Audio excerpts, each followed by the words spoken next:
بسم اللہ الرحمن الرحیم الحمد للہ رب العالمین والصلاة والسلام علی سید المرسلین وعلی آلہ واصحابہ اجمعین۔ میرے بزرگوں اور پیارے بھائیوں، اللہ تعالیٰ آپ حضرات کی خدمات کو قبول فرماوے، پورے عالم میں حق اور ہدایت کے عام ہونے کا ذریعہ فرماوے۔ اللہ کا دین یہ ہمارے پاس امانت ہے، ہمارے پاس امانت ہے، اس کی حفاظت بھی ہماری ذمہ ہے، اس کے ارشاد بھی ہمارے ذمہ ہے، اور اپنی ذات سے اس پر استقامت کرنا بھی ضروری ہے۔ اسی سے ہماری عزت ہے۔ دین ہے تو سب کچھ ہے، دین نہیں ہے تو کچھ نہیں ہے۔ اور دین میں بڑی چیز ایمان اور علم ہے، جیسا امام غزالی رحمۃ اللہ علیہ فرماتے ہیں کہ دو ہی چیزیں ہمارے پاس بڑی ہے جو اللہ کی طرف سے ہم کو ملی ہے، ایک ایمان ملا ہے اور ایک علم ملا ہے۔ ایمان یہ تو اللہ کے تعلق کا نام ہے کہ ایمان لایا، یعنی میں اللہ سے، میں نے اپنا اللہ سے تعلق پیدا کر دیا، بندگی کا اور عبدیت کا، یہ ایمان ہوا۔ اور ایمان کا تقاضا اطاعت ہوتا ہے کہ اللہ پر ایمان لا کر کیا کرنا ہے، کہ اللہ کی اطاعت کرنی ہے۔ تمام نبیوں کو اللہ تعالیٰ نے اطاعت قائم کرانے کے لیے روئے زمین پر بھیجا ہے۔ وما ارسلنا من رسول الا لیطاع باذن اللہ، تو اطاعت قائم کرانے کے لیے نبیوں کو بھیجا ہے، اور اطاعت علم کے بغیر ہو ہی نہیں سکتی۔ اس لیے اللہ تعالیٰ نے نبیوں کو جس طرح بھیجا ان کے ساتھ یہ علم اتارا ہے، علم الہی۔ یہ بڑا شرف ہے، اللہ جس کے ساتھ بھلائی کا ارادہ کریں گے وہ اس کو اپنے دین کی سمجھ دیں گے، وہ اپنا دین دیں گے، اس لیے یہ بڑی نعمت ہے۔ خصوصاً قرآن و حدیث یہ تو اصل علم ہے، یہی حضور کے پاس تھا، اسی کی تبلیغ کی، اسی کی تعلیم دی، اسی سے تربیت ہوئی ہے، تو یہ بڑی نعمت ہے۔ جس کو یہ ملا وہ خیر کثیر اس کو مل گئی۔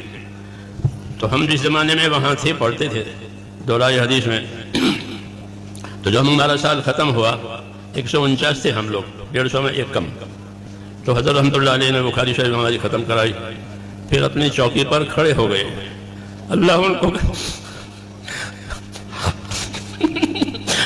کو غریب رحمت کرے، اللہ ان کے درجات کو بلند فرمائے۔ ہم لوگوں کو اپنے چوکی پر کھڑے ہو کر کے بخاری شریف کی اور ترمذی شریف کی اجازت دی ہے کہ میں تم لوگوں کو اجازت دیتا ہوں۔ یہی ایک شرف اللہ نے ہم کو بھی دیا ہے۔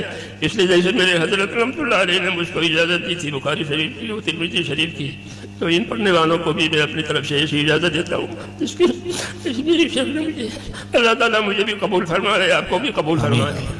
علم کا مقصد کہ علم کیوں اترا ہے؟ علم تو اس لیے اترا ہے تاکہ اللہ سے اپنا تعلق صحیح کیا جائے۔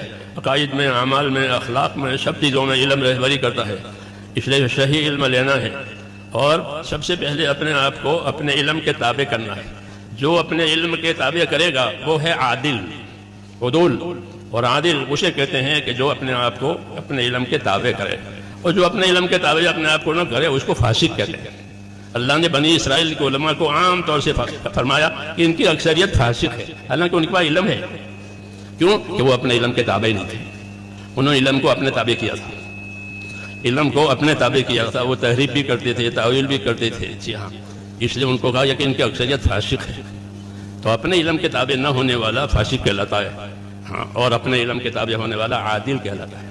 صحابہ سارے کے سارے عادل ہیں کہ وہ اپنے علم و ایمان کے تابع ہیں، اور انہوں نے اپنے ایمان کو، اپنے علم، اپنے آپ کو ایسا تابع کیا کہ ان کو اللہ تعالیٰ کے نبی کی طرف سے سند ملی کہ اصحابی کالنجوم، کہ میرے صحابہ تو ستاروں کی طرح سے ہیں۔ ستاروں میں روشنی بھی ہے، رفتار بھی ہے، ستاروں میں روشنی بھی ہوتی ہے، ان کی روشنی سے لوگ فائدہ اٹھاتے ہیں، اور ان کے اندر رفتار بھی ہے کہ ان کا نور کا تعدیہ ہوتا ہے۔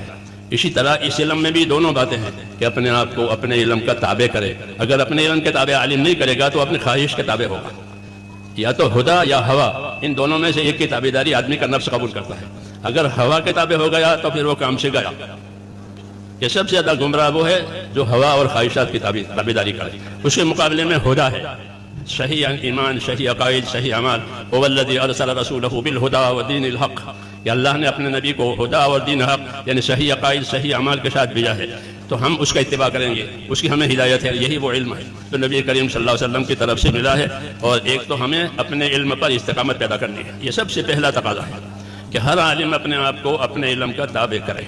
ہاں، یہ تقاضا ہے۔ فاستقم کما امرت ومن تاب معک، آپ کو حکم دیا جا رہا ہے کہ اے نبی، جو بات آپ پر آ رہی ہے اپنے آپ کو استقامت کے ساتھ اس پر رہیں، اور جو آپ پر ایمان لائیں وہ بھی استقامت کے ساتھ رہیں۔ تو ہمارے علم نے ہم کو استقامت کی دعوت دی ہے، اللہ نے کہ اپنے علم پر استقامت کے ساتھ رہو۔ دوسری ذمہ داری کہ علم کو اللہ نے ایک مشترک سرمایہ بنا کر کے اتارا ہے کہ اس میں سب کا حصہ ہے. جیسے بارش کے پانی میں سب کی روزی ہے. حضور صلی اللہ علیہ وسلم اپنے علم کی مثال بارش کے پانی سے دیتے تھے. مثل ما بعثنی اللہ من العلم والہدی کمثل غیث الی آخر حدیث، کہ جو علم و ہدایت دے کر